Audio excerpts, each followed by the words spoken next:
Bonjour à toutes et à tous. Bonjour, bienvenue sur le live meeting d'Éloi. Alors, avant de commencer, est-ce que vous nous entendez bien? Vous pouvez écrire directement dans le chat. Est-ce que vous nous voyez bien? Bonjour Cathy. Ah super, on nous entend bien. Très bien. Bienvenue à tous. Bienvenue sur le live meeting d'Éloi. Je me présente, moi je suis Émilie, je travaille chez Lita.co. Lita qui est pour ceux qui ne connaissent pas, qui est une plateforme d'investissement en ligne qui existe depuis 2014. Donc on est agrémenté par l'autorité des marchés financiers, on a l'agrément ESUS et on est labellisé Finansol. Donc voilà, on est une plateforme qui propose aux citoyens d'investir dans des projets à fort impact social ou environnemental. Non cotés, donc dans des secteurs d'activité très différents comme la consommation responsable, l'alimentation durable, les énergies renouvelables, mais aussi dans la transition écologique et l'agroécologie. Donc après avoir financé Bio Demain, la ferme intégrale, à l'ancienne et j'en passe, aujourd'hui c'est Éloi qui lève des fonds sur lita.co. Donc on a le plaisir d'être avec Maxime et François, les cofondateurs d'Éloi. Donc bienvenue, merci d'être avec nous. Merci. Bonjour. Bonjour. Vous nous entendez? Bienvenue à ceux qui viennent de se connecter. Super. Bonjour Célia. Merci d'être avec nous. Alors avant que je vous passe la main, Maxime et François, donc pour vous dire, l'événement va durer une petite heure avec une présentation des lois d'une vingtaine de minutes. Donc pendant ce temps-là, vous pouvez poser vos questions dans l'onglet dédié et on aura un temps d'échange ensuite pour répondre à vos questions. Je vous laisse la main, Maxime et François, si c'est OK pour vous. OK. Juste nous confirmer, tout le monde, que vous nous entendez bien et que vous voyez bien les slides également. Normalement, je pense que ça devrait être le cas. Tac. C'est bon? Ouais. OK. On va commencer par se présenter. Moi, donc, c'est Maxime Pavlak, j'ai 42 ans. Je suis entrepreneur depuis maintenant plus de 15 ans et j'ai monté plusieurs structures, notamment la dernière en date, c'était dans le logiciel. Et j'avais envie, autour de la quarantaine, de mettre plus d'impact à ma carrière. J'ai eu l'opportunité, après avoir revendu ma précédente structure, de relancer un projet. J'avais envie qu'il soit à impact maximal et environnemental et sociétal. Et donc, c'est comme ça que je suis arrivé sur le projet Éloi et que j'ai rencontré François.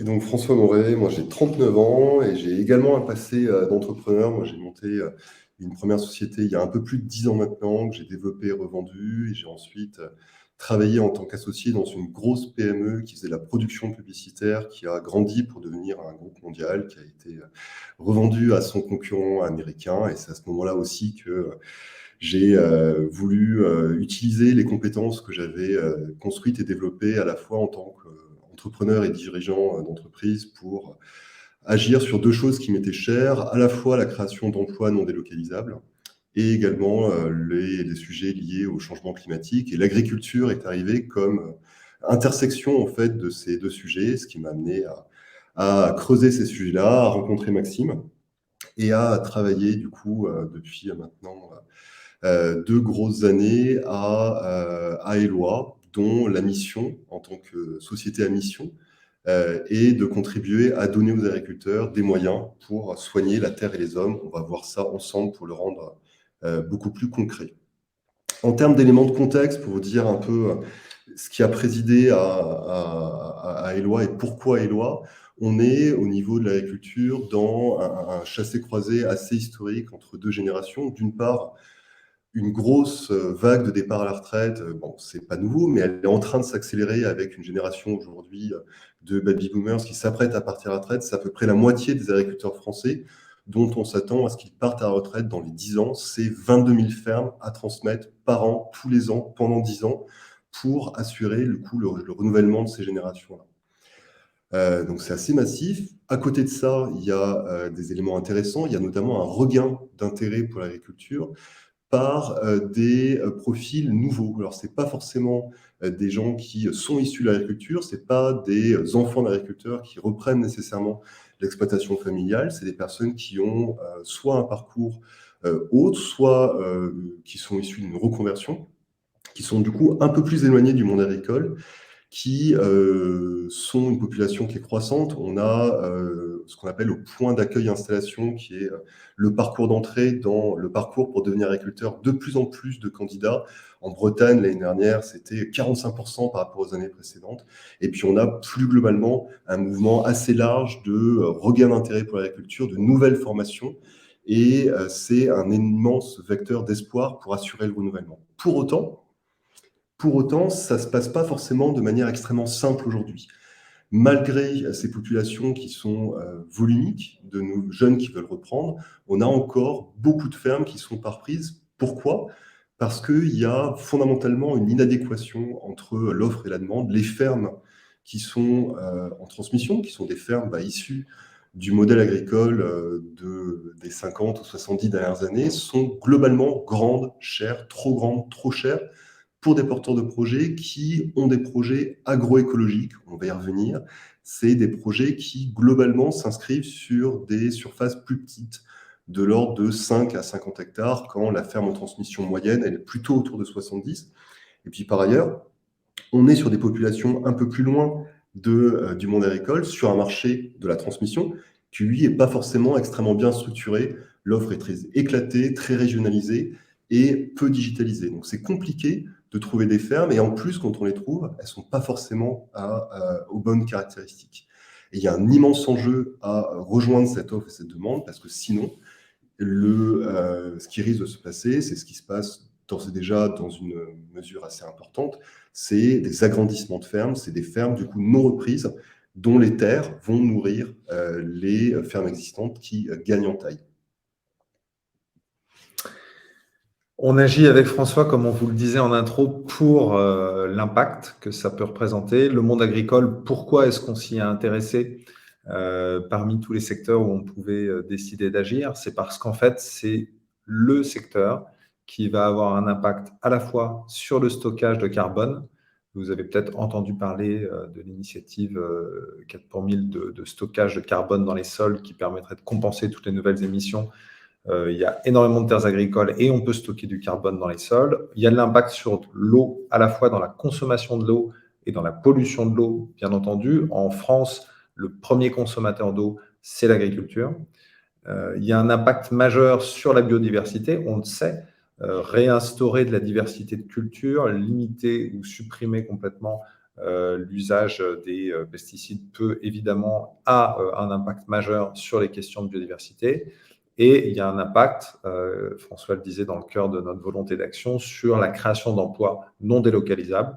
Le fait qu'aujourd'hui, on va recréer des campagnes actives et riches en familles qui vont venir s'installer. La façon dont on opère et la solution qu'on trouve pour rendre ces fermes trop grandes accessibles à ces nouveaux porteurs de projets en agroécologie, c'est de créer ce qu'on appelle des grappes de fermes agroécologiques pour rendre ces fermes plus transmissibles. On va en fait proposer de regrouper 2 à 3 porteurs de projets complémentaires sur le site d'une même ferme qui va être transmise pour proposer à ce cédant qui n'avait pas de solution et qui s'apprêtait souvent à partir à l'agrandissement, une solution qui soit porteuse de sens et qui lui permette de transmettre sa ferme dans de bonnes conditions psychologiques et financières. Les porteurs de projets qu'on installe, ils sont en agroécologie, c'est un critère de sélection, et ils vont s'installer chacun en propriétaire de leur structure, c'est-à-dire qu'ils sont indépendants les uns des autres. Par analogie, si vous voulez, chacun est dans son appartement au sein d'un immeuble. Il peut y avoir quelques parties communes, mais si on s'entend bien avec les voisins, on va pouvoir créer des synergies.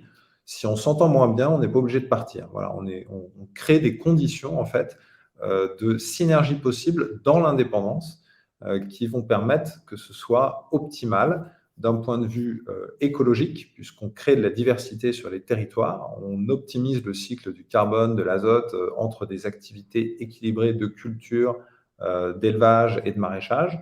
D'un point de vue économique, puisque les synergies peuvent se créer pour réduire les coûts d'installation et optimiser les coûts de fonctionnement. Et donc, on va avoir cette capacité à installer les gens de manière durable et la plus optimale possible. Fondamentalement, du coup, ce qu'on vient faire et notre ambition, c'est de démultiplier les opportunités d'installation et de transmission agricole. Si on prend du coup les 3 types de projets qu'on est amené à réaliser chez Eloi, il y a un premier qui est effectivement, il y a des fermes, donc c'est ce qu'on appelle nous les transmissions 1 pour 1. Il y a des fermes qui sont d'ores et déjà dans des caractéristiques qui permettent la reprise par un projet agroécologique, simplement parfois en changeant l'activité, en s'assurant qu'on connecte bien les vendeurs et les repreneurs. Donc c'est une partie de ces projets-là. Et là, on est fondamentalement un intermédiaire éthique et responsable pour s'assurer qu'il y ait une reprise et une transmission de la ferme. Et ensuite, la majorité de notre intervention, c'est effectivement de pouvoir créer ces grappes, comme le disait Maxime. Là-dessus, il y a 2 modalités qui correspondent fondamentalement à 2 besoins de transmission. La première, c'est dans le cadre d'une diversification. Donc, dans ce cas-là, on n'est pas forcément sur un agriculteur qui s'apprête à arrêter son activité. On est sur un agriculteur qui a une ferme qui est très grande, souvent trop grande pour lui, et qui soit souhaite se désendetter partiellement, soit souhaite préparer sa retraite et avoir une exploitation plus transmissible, soit souhaite rompre l'isolement ou diversifier pour avoir plus de capacité de distribution en vente directe, par avoir plus de production différente sur le même site. Et donc là, on vient diversifier. Concrètement, c'est un agriculteur qui vend une partie de sa ferme pour installer en voisin, à côté de lui, un ou plusieurs porteurs de projets en agroécologie. Et après, du coup, la dernière modalité, c'est celle qui est la plus directement liée à ce que présentait Maxime. C'est donc une grappe à l'occasion d'une transmission complète. Et donc là, le cas d'usage le plus classique, c'est celui d'un départ à la retraite. L'agriculteur part à la retraite, il a besoin de transmettre et on organise, nous, la reprise complète de la ferme par plusieurs porteurs de projets, avec ici une particularité, c'est que Eloi intervient pour faire également ce qu'on appelle un portage, c'est-à-dire qu'on va être le tiers de confiance qui va acheter la totalité de la ferme pour s'assurer qu'il y a une seule transmission et rendre possible, sous quelques mois, l'acquisition des parties de la ferme, des ateliers, directement par les porteurs de projets, aux bonnes tailles, aux bonnes caractéristiques, pour qu'eux puissent derrière s'y installer. On a pensé tout ce modèle pour pouvoir agir à grande échelle. Donc l'objectif, vous le verrez dans les chiffres, est assez ambitieux, de prendre une place significative, de devenir un acteur référent de la transmission et de l'installation agricole. Et pour ça, on l'a pensé dès le départ, et ça a pris à peu près 1 an, c'était l'année 2020, qui nous a permis de construire ce modèle, avec les chambres d'agriculture, avec les SAFER, qui sont des acteurs incontournables de l'écosystème agricole. Et ce qui nous permet aujourd'hui d'agir en synergie avec ces acteurs, de ne pas empiéter sur leur plate-bande et de pouvoir être vu plutôt, notamment par les SAFER, comme un partenaire qui va travailler avec eux de manière à justement pouvoir nous démultiplier sans que l'écosystème soit un obstacle, mais plutôt un partenaire. Et du coup, cette ambition de volume, je vous l'évoquais, se traduit aujourd'hui dans les projets engagés en 2022. Comme vous le voyez, on est pour l'instant sur le Grand Ouest, donc Bretagne et Pays de la Loire, avec aujourd'hui une quinzaine de projets engagés qui ont vocation à atterrir sur 2022. Une première ferme installée déjà en Pays de la Loire, et là, des projets qui vont s'échelonner sur le premier, le deuxième trimestre. On en a à peu près un tiers sur les 15 qui vont s'installer d'ici la fin du premier semestre, et les 2 autres tiers seront d'ici la fin de l'année. Donc, vous voyez là un peu sur la carte comment ça se répartit aujourd'hui, sachant qu'on a une vocation, une ambition qui est derrière nationale, parce qu'on a cette situation qu'on vous évoquait, 22 000 fermes à transmettre par an. Aujourd'hui, il y en a à peu près la moitié qui correspondent à des installations de jeunes agriculteurs. L'autre moitié va à des agrandissements. Agrandissement, ça veut dire qu'un voisin va racheter les terres la plupart du temps. C'est une mauvaise solution pour les cédants. C'est la concentration des exploitations et la reprise souvent par des méga exploitations ou sociétés qui reprennent les fermes et les terres. On veut aller capter une partie de ces agrandissements pour les transformer en installations. C'est à peu près 1000 agrandissements qui seraient évités sur ces 22 000 fermes transmises par an. Et on veut aussi, sur la modalité de diversification que présentait François, amener 500 diversifications par an. Donc d'ici 5 ans, on vise 1500 opérations par an qui permettront d'installer 2500 agriculteurs, jeunes agriculteurs, sur des projets agroécologiques et donc avec une ambition d'impact importante. Comment tout ça se traduit dans les chiffres, à la fois en termes de nombre de fermes installées et de chiffre d'affaires? Déjà, la première chose, c'est qu'on a effectivement une corrélation très forte entre le nombre de fermes installées par an et le chiffre d'affaires, puisque le modèle économique d'Eloi et la manière dont Eloi se rémunère, c'est de se rémunérer auprès des cédants par une commission sur la vente réalisée au moment où cette vente est réalisée. Donc on a ici une proportionnalité assez complète entre le nombre de fermes réalisées et le chiffre d'affaires du coup pris par Eloi. Ces commissions qui correspondent à la rémunération du temps passé par Eloi pour tout l'accompagnement du projet de transmission, ça représente l'immense majorité du chiffre d'affaires d'Eloi, c'est à peu près 85 à 90%. Le complément correspond à des frais de portage qui sont facturés dans le cas, et on avait vu les 3 situations de transmission, dans le cas où il y a besoin, pour une grappe complète en situation de transmission complète, où il y a besoin de faire un portage. Et portage, c'est-à-dire d'acheter la ferme, de la conserver quelques mois et de la rendre disponible à l'acquisition. Et les frais de portage, ça vient couvrir essentiellement le loyer de l'argent qui est mobilisé pour pouvoir opérer cette opération. En termes du coup de financials, on est sur une activité qui va croissante. C'est ça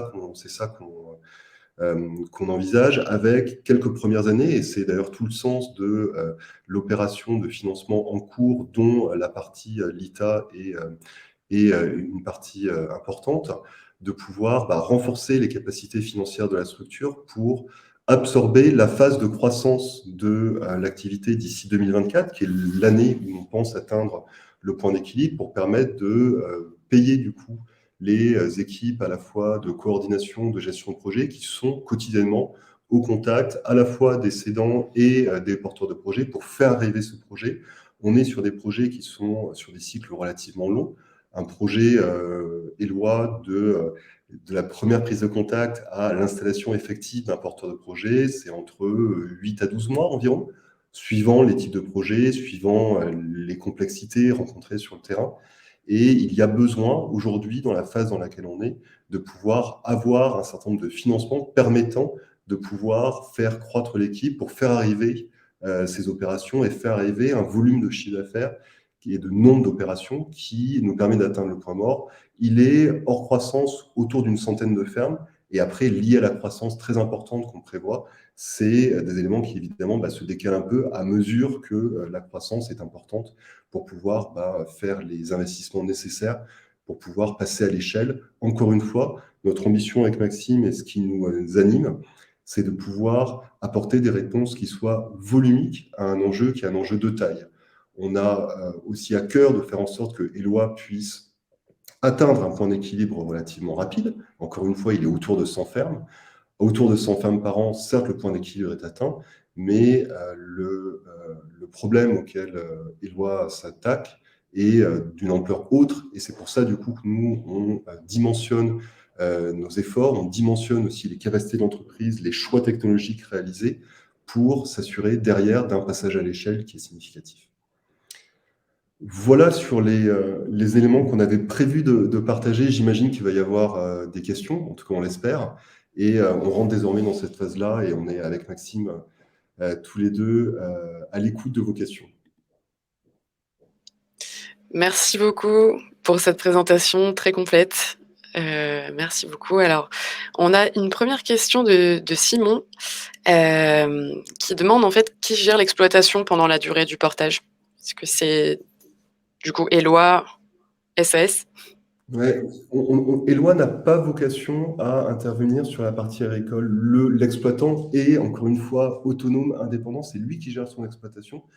Pendant la durée pendant la durée du portage, on est dans la phase où Eloi a acheté et le porteur de projet n'a pas encore acheté.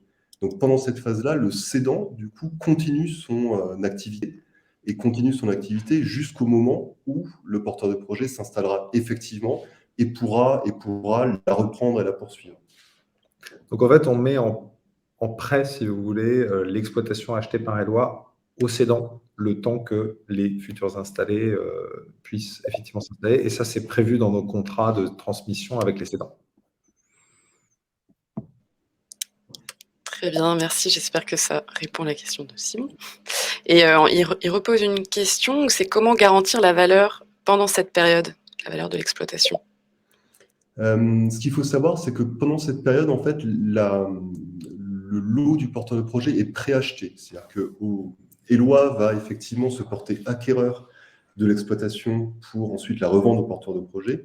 On ne déclenche l'acquisition qu'à partir du moment où, d'une part, l'ensemble des porteurs de projet ont été identifiés et où, d'autre part, ils ont signé avec Eloi des promesses d'achat de se porter acquéreur à un certain prix par ailleurs avec lesquels ils ont eu leurs discussions avec leurs partenaires bancaires et ils ont reçu leur accord de financement bancaire. Donc, il n'y a pas de sujet de risque de valeur pendant cette phase-là. Le prix de revente est d'ores et déjà acté avec les porteurs de projet au moment de l'acquisition des lois. Merci beaucoup pour ces réponses. Moi, je peux déjà parler du fait de pourquoi on accompagne Eloi dans cette levée de fonds. Donc, on identifie plusieurs raisons pour investir, pour proposer d'investir dans Eloi. Donc déjà, ce qui a été identifié par nos analystes, c'est que Eloi a un positionnement stratégique qui est pertinent au sein des acteurs de l'installation agricole, sur la transmission de fermes, sur l'installation des grappes de repreneurs et la possibilité d'organiser le portage de court terme si nécessaire. Et aujourd'hui, Eloi se positionne comme la seule plateforme digitale déployable à large échelle, donc sur l'échelle nationale notamment, sur un marché qui est très significatif, comme vous le disiez, avec 22 000 transmissions par an sur 10 ans. Deuxième point, c'est qu'aussi, voilà, l'équipe dirigeante est très compétente, animée comme vous l'avez exprimé, d'une volonté d'impact qui est nourrie par les remontées du terrain, entourée de plusieurs investisseurs aussi chevronnés aux nombreuses expériences entrepreneuriales, notamment dans le domaine agricole. Donc, on pourra peut-être développer un peu ce point ensuite. Et un troisième point qui a été aussi identifié par nos analyses, c'est l'impact significatif, évidemment, sur les territoires ruraux, favorisant le développement de l'agroécologie, le renouvellement de la population agricole. Donc là, en fait, on voit ça comme c'est la création d'un nouveau modèle de transmission des exploitations agricoles qui est en cohérence directe avec les enjeux sociaux et environnementaux des prochaines décennies. Donc, voilà les raisons pour lesquelles on accompagne Eloi et on est ravis de les accompagner dans cette levée de fonds. Alors, on a une question de Célia Cruz qui nous dit « Merci pour cette présentation ». Alors, elle demande la différence entre ce que proposent Eloi et les SAFER. Donc, comme vous l'avez dit, vous vous positionnez comme des partenaires avec les SAFER. Est-ce que vous pourriez nous en dire un petit peu plus sur cette collaboration avec ces partenaires? Oui, bien sûr. Donc, les SAFER sont, pour ceux qui ne connaissent pas, des structures privées, mais qui ont une vocation d'action publique et qui ont notamment la responsabilité de réguler le marché de transmission du foncier et du bâti agricole, de manière à en préserver la destination agricole. Donc, c'est des sociétés qui ont cette capacité en particulier d'opérer la préemption de terres agricoles lors d'une transaction entre un acheteur et un vendeur. Et donc, il est assez essentiel de pouvoir travailler avec eux, puisque toutes les opérations, transactions, passent quelque part par eux. Ils ont donc du coup, notre mission à nous, qui consiste à aller rencontrer des cédants, leur proposer une solution de transmission innovante, créer, définir les ateliers possibles de devenir de leur ferme pour correspondre aux attentes des nouveaux porteurs de projets. C'est pas du tout quelque chose qui est fait par la SAFER, ni d'ailleurs par aucun acteur, pour le clarifier. Et donc, ce qu'on va faire avec la SAFER, c'est qu'on va nous, au départ, créer les conditions de l'opération, c'est-à-dire rencontrer le cédant, se mettre d'accord avec lui sur le devenir possible de sa ferme, le prix de transmission adapté à une installation des porteurs de projets dans de bonnes conditions, c'est-à-dire qui correspond à leur capacité économique future, et trouver les repreneurs, les porteurs de projets. Quand on a trouvé signé une promesse avec le cédant, signé une promesse d'achat avec les repreneurs, à ce moment-là, on est dans une condition où le deal est complètement ficelé. Et à ce moment-là, on va relayer à travers la SAFER l'offre de manière à le passer par une opération SAFER qui apporte d'autres avantages, l'accompagnement de la SAFER, l'approbation de l'écosystème, et aussi un certain nombre d'outils dont dispose la SAFER. Notamment, ils ont des outils qui font que quand la SAFER va attribuer la ferme aux futurs installés, ils auront automatiquement ce qu'on appelle l'autorisation d'exploiter, qui est un élément qui sinon peut être un risque dans le dossier. Et bien sûr, du coup, passant par la SAFER, on va, lorsqu'on se voit attribuer la ferme, avoir la garantie de lever cette partie préemption possible qui mettrait du risque et du délai dans nos projets. Donc, on va vraiment favoriser cet outil que représente la SAFER pour nous, de manière à ce que on soit finalement pour eux plus un partenaire complémentaire que un concurrent ou quelqu'un qui ferait des choses comparables. C'est très clair, merci beaucoup. On a une autre question de Célia Cruz.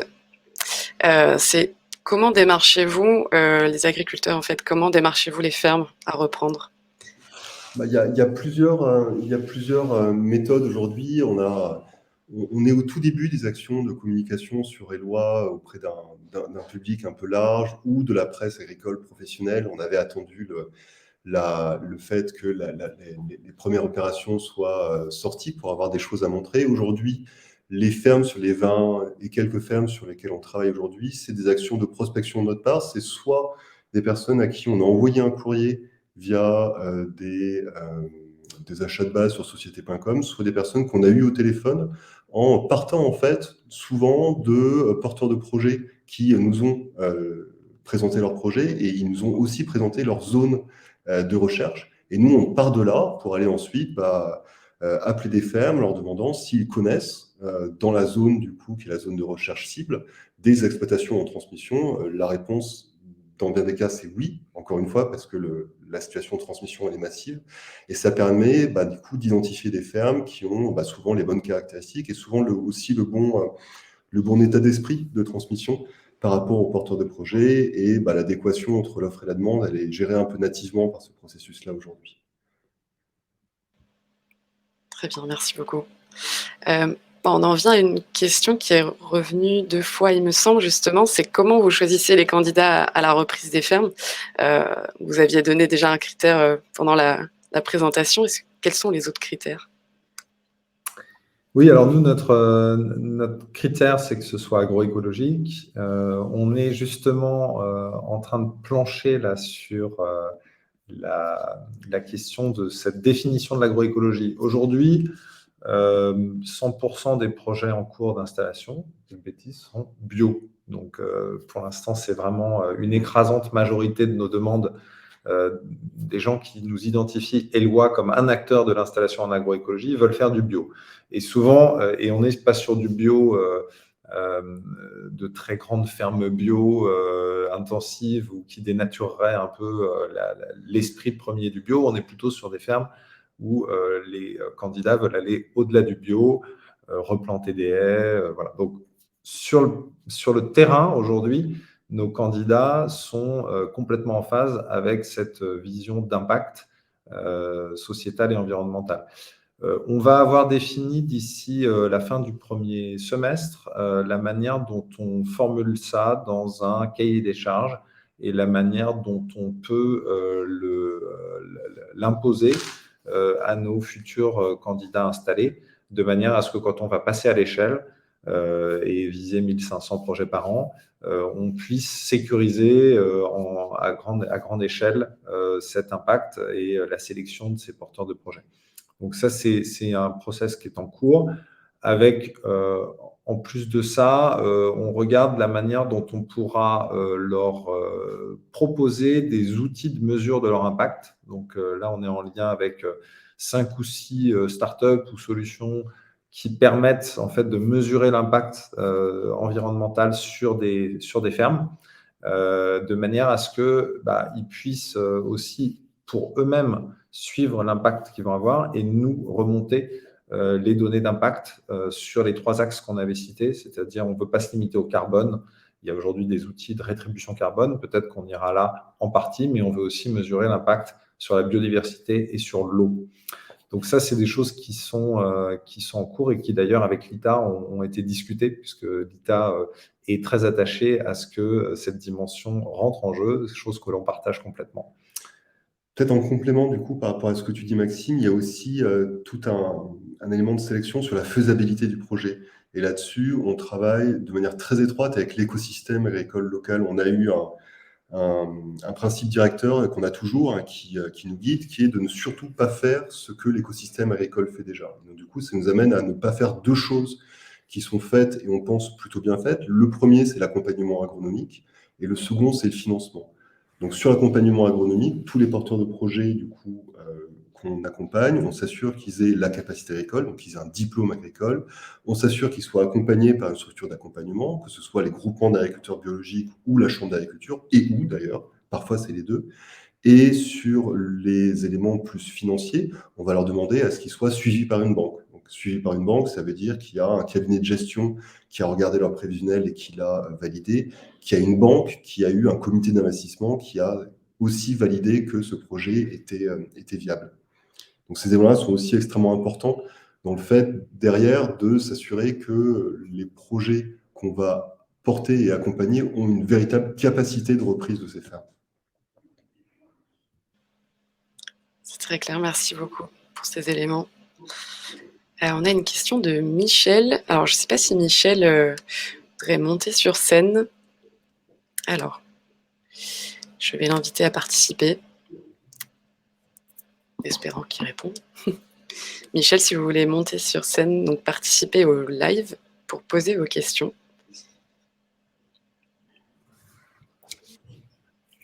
C'est en train de charger normalement.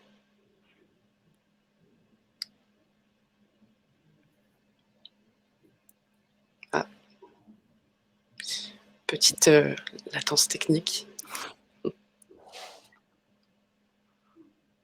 Ok, donc ça n'a pas l'air de fonctionner. Enfin. Ah si. Bonjour Michel. Bonjour à tous. Bonjour. Bienvenue, merci d'avoir accepté l'invitation. Je vous laisse poser vos questions si vous le souhaitez. Alors, écoutez, j'étais en train d'en préparer une seconde. Du coup, je me souviens plus de la première. C'était sur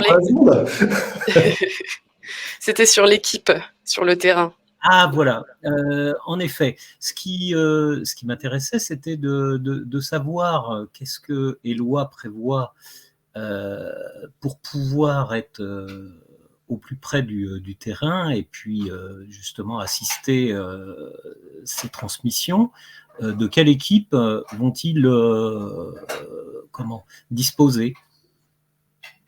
Tu prends, je prends? Vas-y. Allez. On a effectivement, on est là physiquement avec Maxime dans des bureaux à Paris. Donc, c'est effectivement pas là que sont les coordinateurs d'Éloi sur le terrain, parce que c'est pas là que sont les fermes. On a aujourd'hui la plupart des équipes Éloi qui sont en région, et ça sera encore plus le cas demain. Aujourd'hui, beaucoup à Nantes et à Rennes, parce que c'est là qu'on intervient. Demain, de manière plus large au niveau national. les équipes sur le terrain, c'est les équipes de coordination, c'est les équipes qui sont en relation avec les cédants, en relation avec les porteurs de projets. Là-dessus, on peut avoir plusieurs profils. On a certains qui viennent du monde agricole, dont les parents sont agriculteurs dans la région, et du coup, qui connaissent ces situations-là, qui eux-mêmes peuvent avoir un diplôme agricole ou avoir un diplôme autre, mais avoir l'envie justement de pouvoir travailler sur ces sujets-là. Et c'est ça aujourd'hui le profil de ces coordinateurs qui ont vocation à être au plus proche du terrain. Demain, et ça, c'est des personnes qui travaillent avec nous à 100% de leur temps, en fait, qui sont des salariés d'Eloi. Aujourd'hui, ce qu'on voit aussi, c'est qu'une bonne partie des cédants avec qui on est en train de travailler à leur transmission future ont pas forcément, ils vont pas être très vieux, en fait, au moment où ils auront transmis. Ils vont avoir pour certains 57, 58, 59 ans, et avec la volonté aussi de pouvoir, derrière, une fois que leur transmission aura été réalisée, de travailler à la capacité de faire arriver d'autres transmissions dans leur territoire.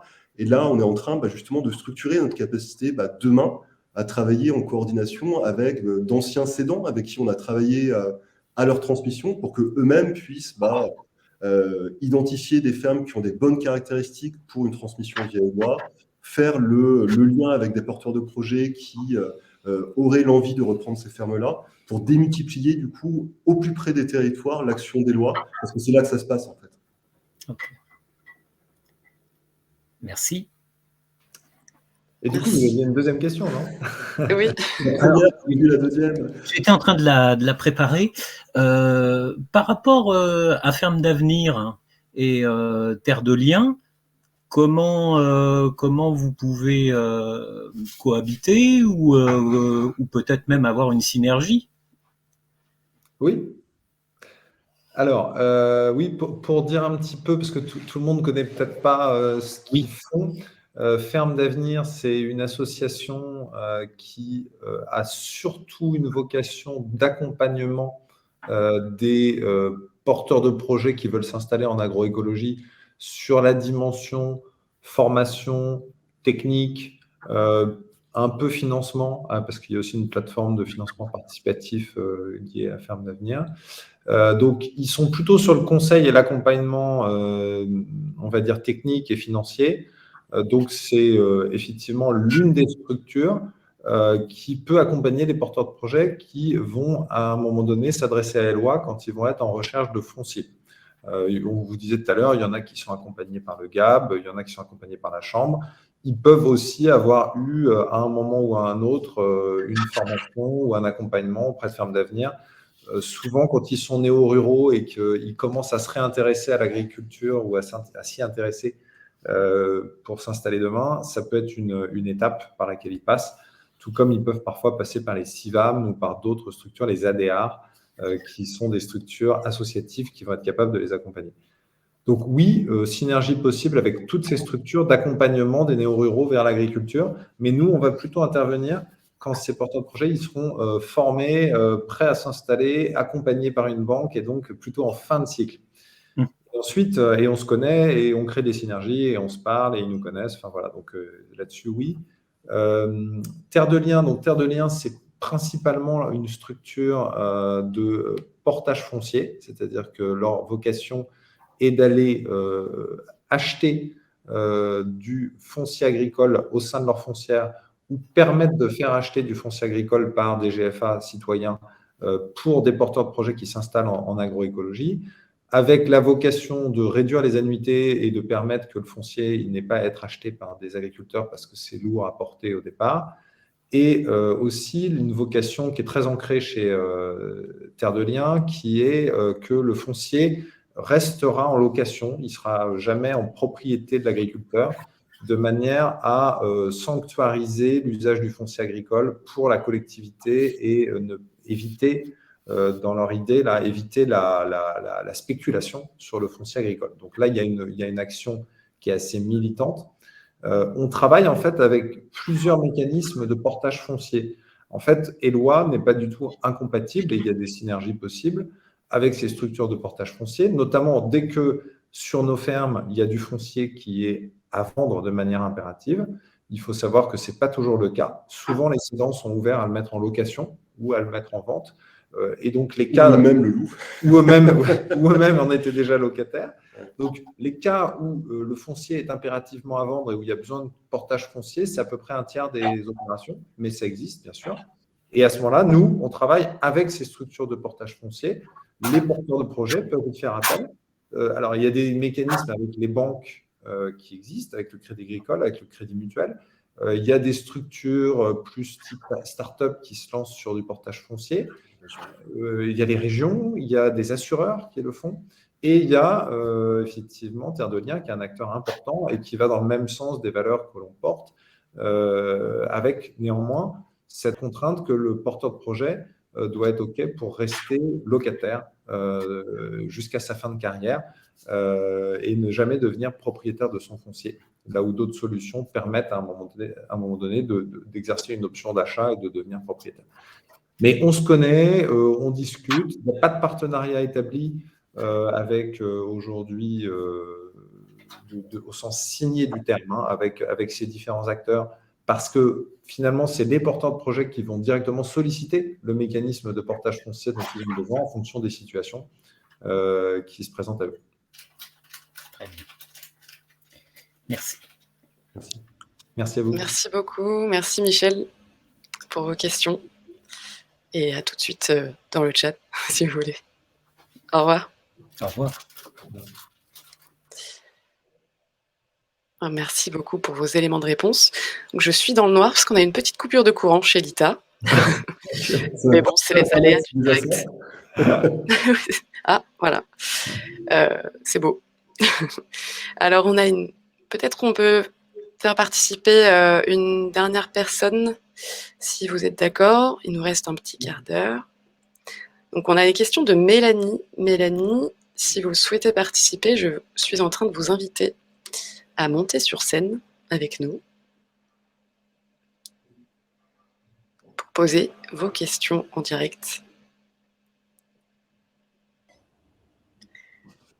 Bonjour, vous m'entendez? Bonjour, oui, on vous entend très bien. Bonjour. Bienvenue. Merci beaucoup de me faire monter sur scène. Enchantée, bravo pour ce superbe projet et bravo pour l'ITA de façon générale. Moi, en fait, je suis fille d'agriculteur breton, mais j'habite à Paris, je travaille dans une association, mais qui n'a rien à voir avec l'agriculture.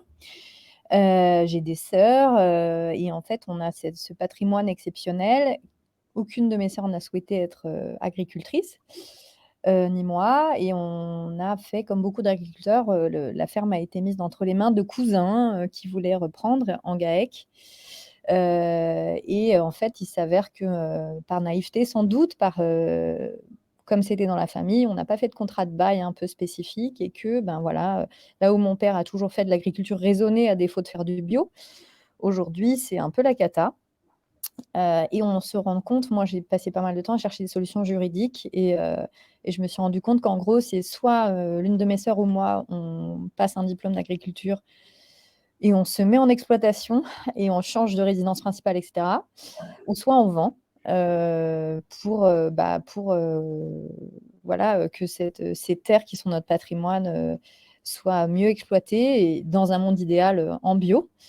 Même si évidemment la meilleure solution reste d'essayer de trouver une médiation ou de communiquer avec ses cousins, ce qui reste mon objectif principal. Mais bon, donc voilà, je voulais savoir si vous aviez des conseils par rapport à ça ou si vous connaissiez des écosystèmes dans lesquels m'intégrer, parce que je suis un peu, voilà, au-delà des coups de fil que j'ai passés aux différentes organisations, chambres d'agriculture et tout ça, je suis un peu à court de moyens là. C'est une situation compliquée. On ressent aussi tout ce qu'elle remue, et c'est quelque chose qu'on rencontre souvent lorsqu'il y a des situations de transmission. C'est souvent pas qu'une génération qui est impliquée. Il y a aussi toute l'histoire de ce qu'il y a derrière, et puis d'autres membres de la famille.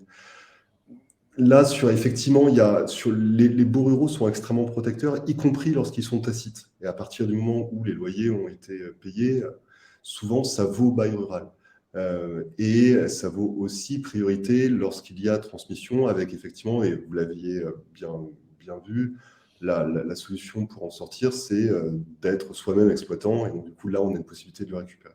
Sur le comment en sortir, c'est pas notre spécialité là, et je vais pas avoir beaucoup d'idées. Sur comment mieux sécuriser ça, peut-être une fois que vous aurez réussi à en sortir, il existe du coup ce qu'on appelle des baux ruraux environnementaux qui permettent de mettre des clauses environnementales dans le bail en lui-même.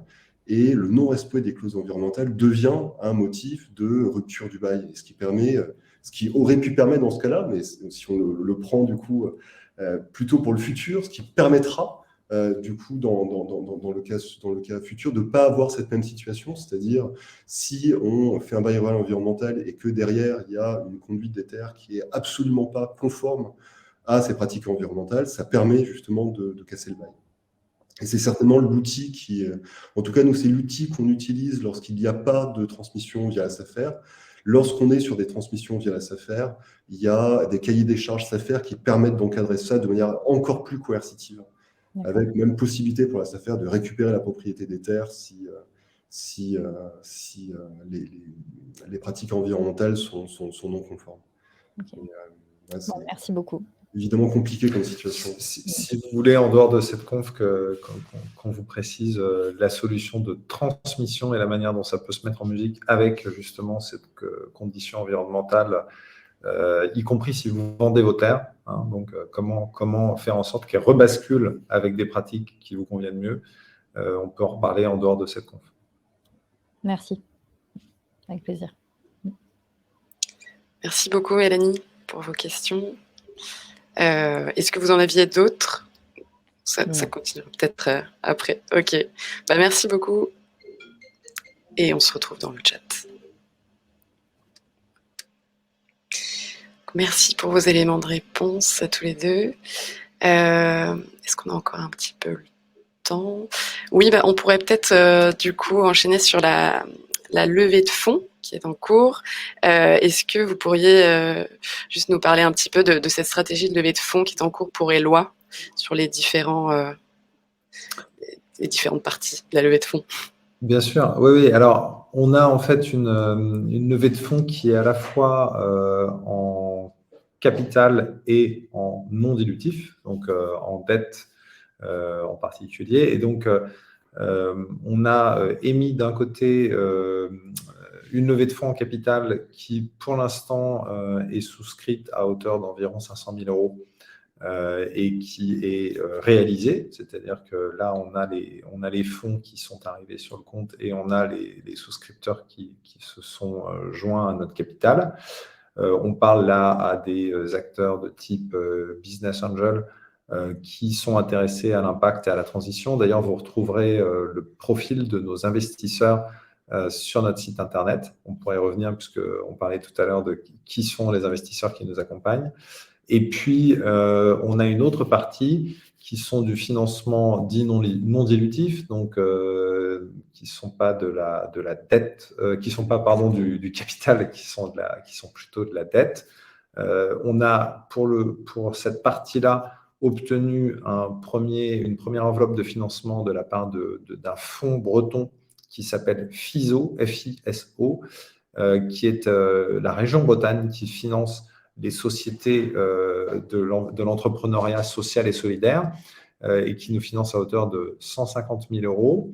Donc, première partie de cette enveloppe. On a une deuxième enveloppe de 100 000 euros qui est en cours de décision. On a un deuxième comité après avoir passé le premier comité avec succès ce jeudi pour une décision tout de suite, là on l'aura dans l'après-midi, de nous attribuer 100 000 euros supplémentaires. C'est le réseau Initiative France qui ferait une avance remboursable. Et puis, bien sûr, la levée en cours avec l'ITA, donc qui sont jusqu'à 300 000 euros, entre 200 et 300 000 euros, qui sont des obligations convertibles. La vocation de ces obligations convertibles n'est pas d'être converties, c'est-à-dire qu'on est plutôt sur un mécanisme de dette classique avec versement d'un taux d'intérêt en face. Et la conversion est prévue uniquement pour sûreté des investisseurs, de manière à ce que s'il y avait un défaut de paiement de la part des lois, les obligations soient converties en capital de la société, mais ça n'est pas leur vocation première. Donc voilà, on est sur du coup un global de levée de fonds qui est autour de 1 million d'euros à minima, sachant qu'on a encore quelques belles options de rentrée en capital qui sont en cours d'étude et de décision. On aura le fin mot de l'histoire de cette levée globale autour de la fin mars. Voilà. Tous les éléments seront alignés à ce moment-là. Et nous, on inscrit du coup ce tour de financement 2022 dans une perspective un peu plus large. Encore une fois, on a partagé tout à l'heure l'ambition de pouvoir aller le plus rapidement possible sur 1500 fermes. Aller sur une trajectoire à 1500 fermes par an, ça veut dire faire globalement x4 sur les quelques prochaines années, puis ensuite ça se calme un petit peu, c'est x2, x3. Et ça nécessitera encore, si on doit pouvoir tenir ce rythme-là, un nouveau tour de financement qu'on prévoit du coup l'année prochaine, qui permet de poursuivre du coup ces efforts de croissance, et ça sera du coup à calibrer et à ajuster en termes de date en fonction des besoins liés à cette croissance du coup qu'on aura nourrie entre maintenant et la fin du premier trimestre 2023. Merci beaucoup pour ces éléments et pour votre transparence.